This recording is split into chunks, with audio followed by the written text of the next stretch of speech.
Well, good evening, this is Hound Dog Steve coming to you on the 21st of April. And Nigel Farage, man oh man, what a whirlwind he has turned out to be. And that is going to be the topic tonight. Well, welcome back to all of you who are returning to my channel, and a great shout out to any newcomers. Please sit down, get yourself a cup of tea, put your feet up and spend 10 minutes with Steve talking about Nigel Farage and the Brexit Party. So Nigel Farage is basically taking Britain by storm right now. I was just looking at his bio, and there's really nothing extraordinary about his background. He was son of a stockbroker who was apparently a bit of an alcoholic.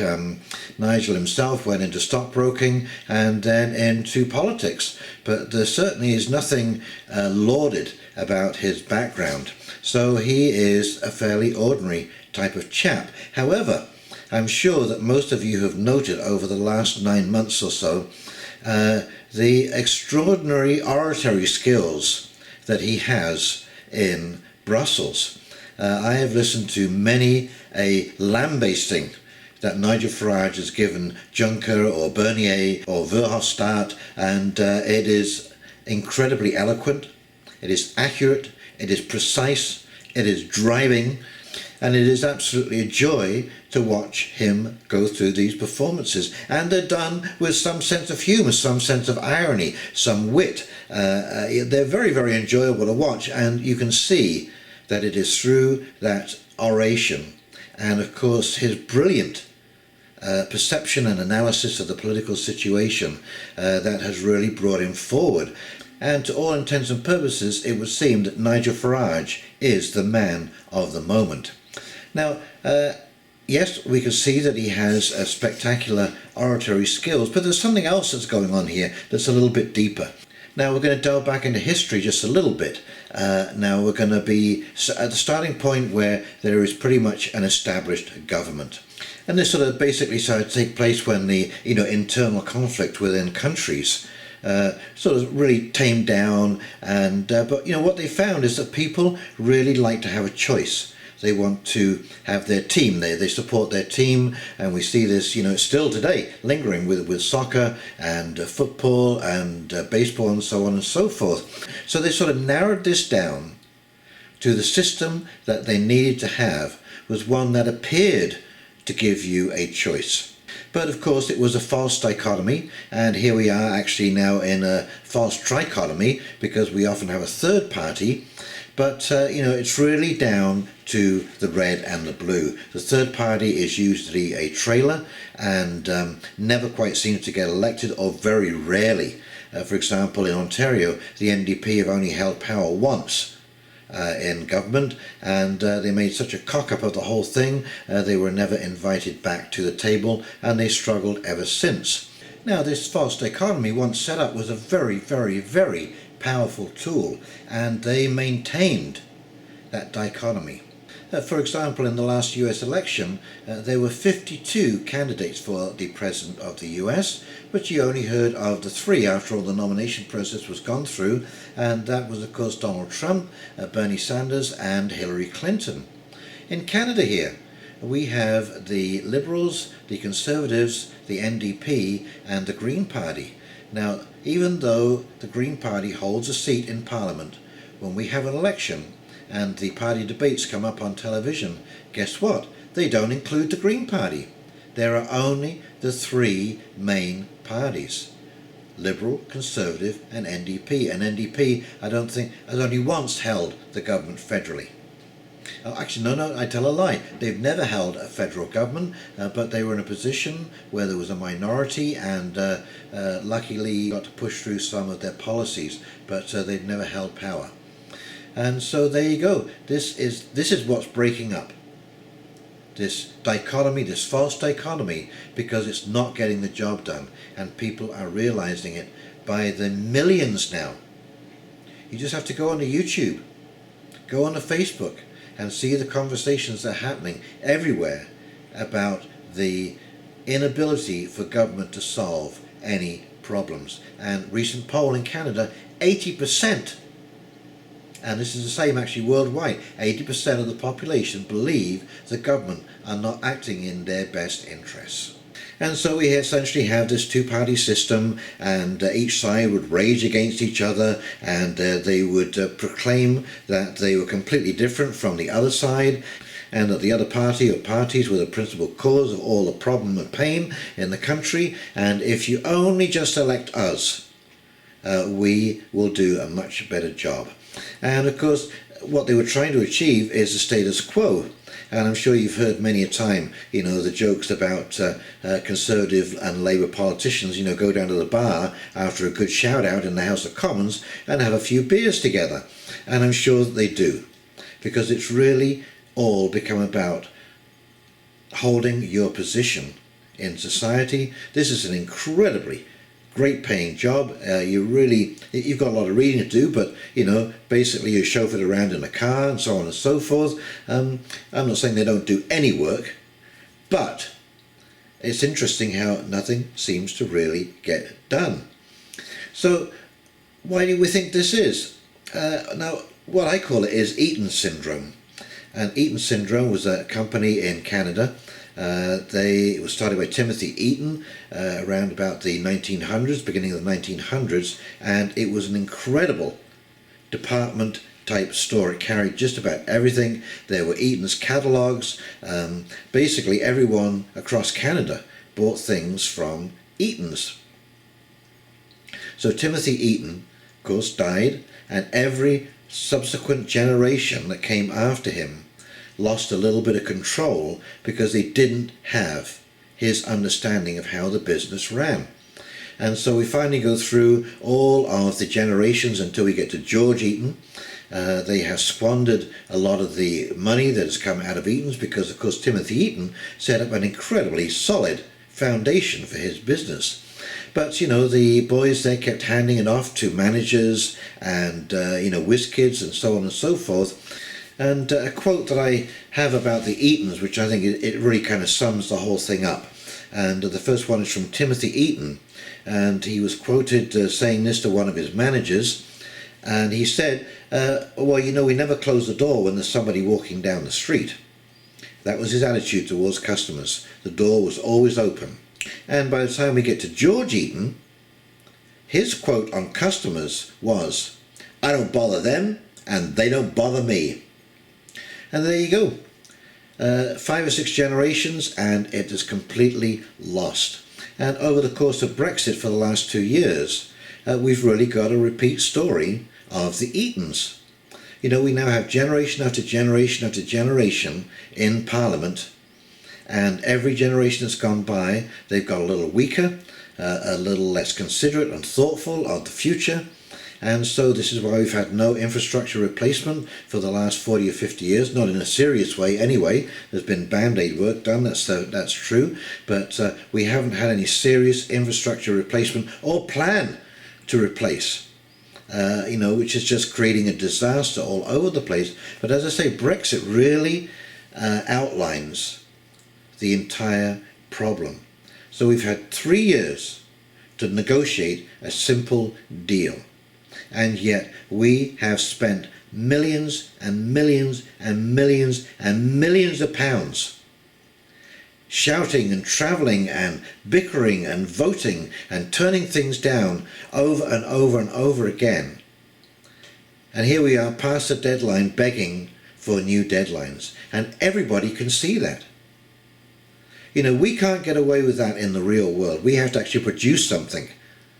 And when you see your money being wasted, frittered away by this idiocy, and this is where Nigel Farage steps in. He's called the whole Brexit deal from the very beginning, and he has done, I think, more to highlight the issues around Brexit.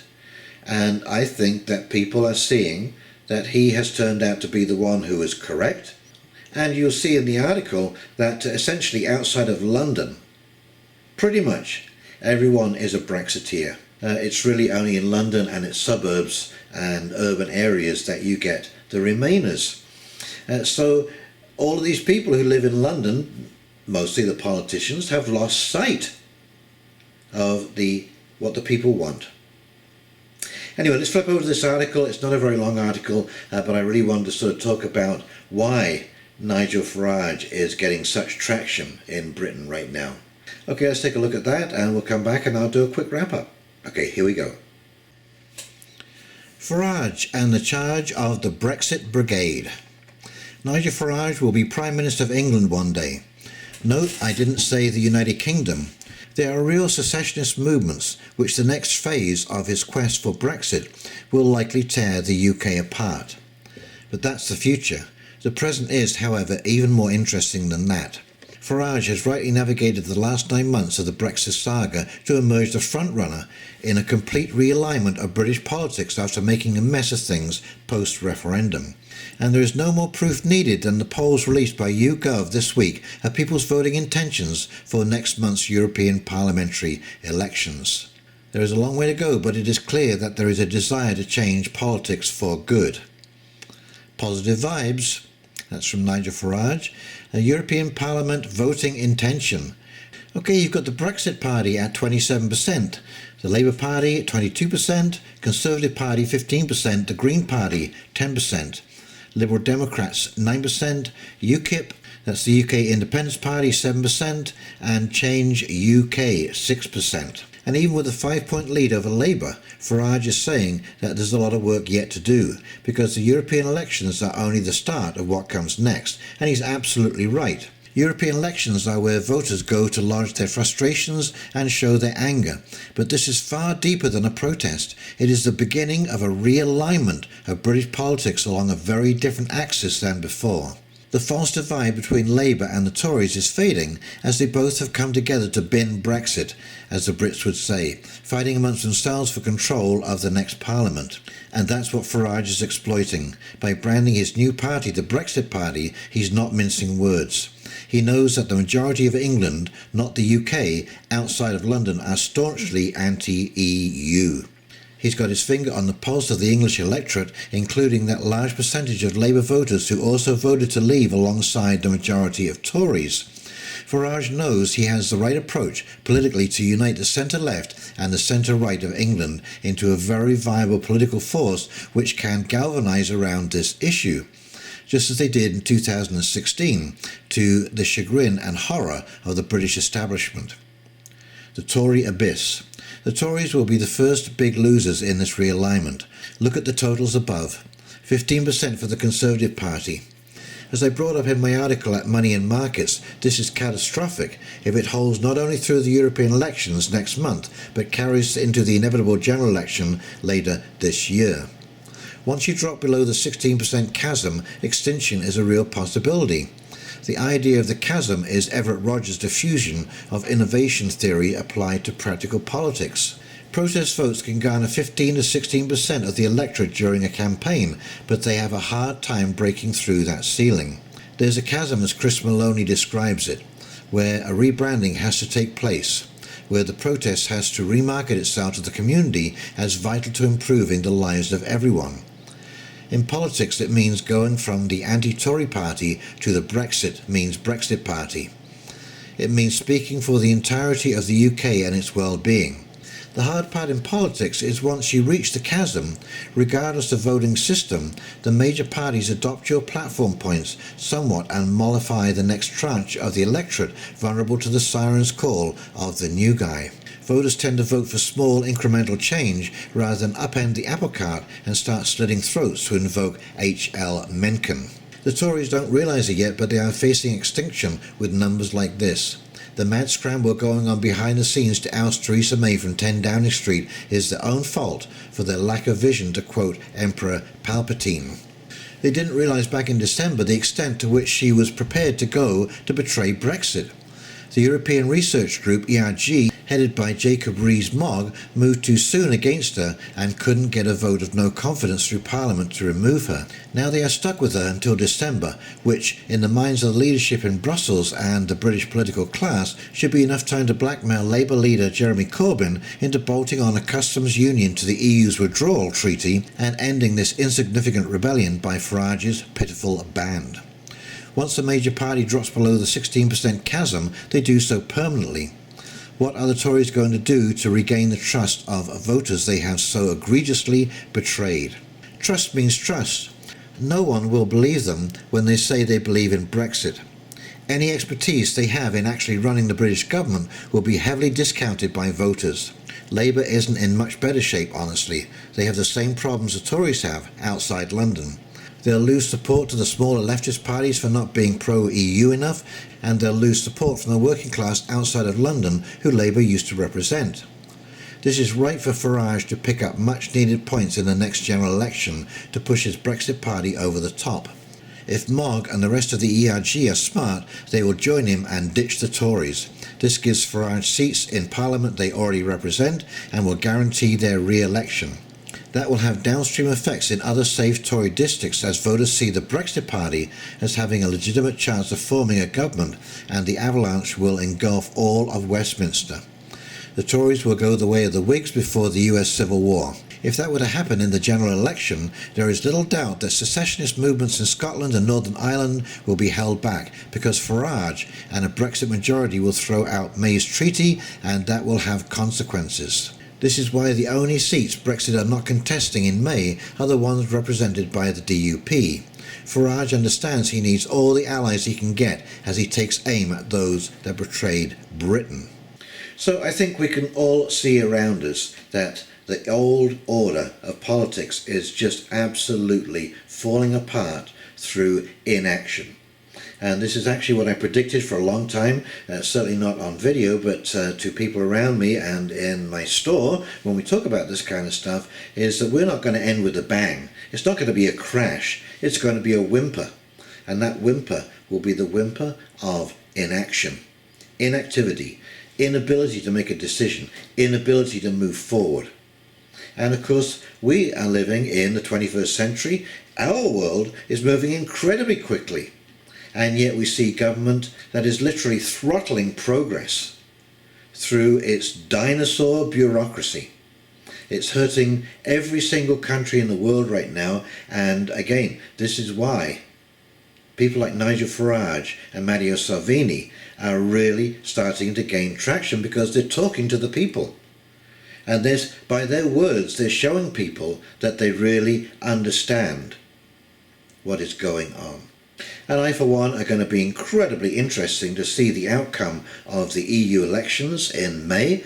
I think there is going to be a revolution. And I think you're going to see a whole bunch of globalists slack-jawed and wondering just exactly what the heck happened. Okie dokie. Well, if you enjoyed this video, please like, comment and subscribe below. And in the meantime, this is Hound Dog Steve signing off and wishing you a great week coming up. And we will talk very, very shortly. See you now. Bye.